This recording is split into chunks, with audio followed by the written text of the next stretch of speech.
Assalamu alaikum warahmatullahi wabarakatuh to all my Muslims brothers and sisters. Akongbe emi ashika. Kini mo mú wá fún yín leni Ramadan series mi mo sọ fún yín pé àwọn oúnjẹ tó nourish, and by the way please kindly subscribe and share my page so that àwọn èèyàn náà máa mọ nǹkan tá ń ṣe nínú ilé ìdáná Alase Nimi. Kini mo mú wá fún yín leni tí mo fẹ́ yẹ kó fi ṣínú ìyẹn fún iftar tèmi. Òun ni banana milkshake.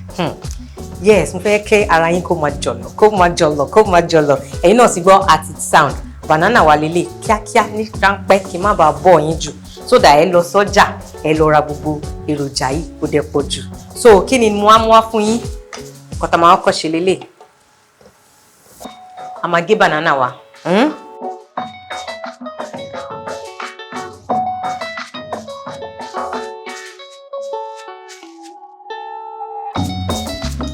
So mo ti kó banana wa síbẹ̀. Bẹ́ bá ṣe pọ̀ sí tẹ́lẹ̀ fẹ́ jẹ́ kí banana yín kó pọ̀ sí then cashew nut lélẹ̀. Cashew nut. So ẹ dà sí. Tẹ́ ẹ bá ní cashew nut, please feel free to use maybe groundnut or you can skip it. Then honey wa lélẹ̀. Ẹ rọra fi díẹ̀ sí. Ẹ ti rí 1 tablespoon of our honey. That's it. Àmọ́ wá gbé ice block ni. Èmi sọ fún yín bí mo ṣe máa ń rí àwọn block ni tí bá ti mú pure water sínú freezer mi, ó máa block. So òun nìyẹn. Then àmọ́ wá gbé milk wa. Ẹ ṣe milk yín báyìí. Tẹ́ bá dé ra powdered milk, ẹ try láti fomi sí. Ẹ ṣe báyìí. Tó bá dẹ̀ yẹ pé milk tó ti ṣe nínú mọ́ náà lẹ rà, all well and good bó ṣe rí lélẹ̀, ordinary milk. Ẹ máa rọra ṣe kí ni? Ẹ dà sí báyìí. So now, nǹkan tá fẹ́ ṣe is just to blend it up.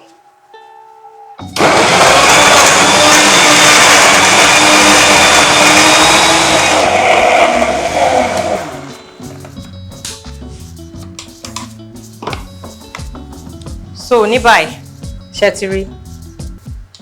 Òun mo ti lọ̀ tán yẹn. Kí ni mo lọ̀ pọ̀? Honey, banana àti cashew nut àti ice. Wow, this is looking so creamy and yummy. Ẹ jọ̀ọ́ bá mi gbé fún Alhaji àti Alhaja kó fi ṣe kíni, kó fi kọ́kọ́ step down ṣínú lẹ́ni. Mo ní kọ́kọ́ fi ṣínú. Ẹ mọ̀ nǹkan máa sọ fún mi pé Rukọ́yà kò ṣe ọmọ akẹ́wọ̀ náà.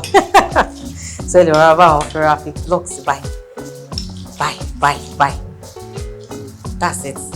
Banana milkshake tí mo mú wá fún yín ní èní òun lẹ ti rí yẹn. Ṣé rí pé ó jojú ń gbèsè, bó dẹ̀ ṣe jojú ń gbèsè ló ṣe jẹ ẹnu náà ní gbèsè, ó wá tó wá ṣara ní oore.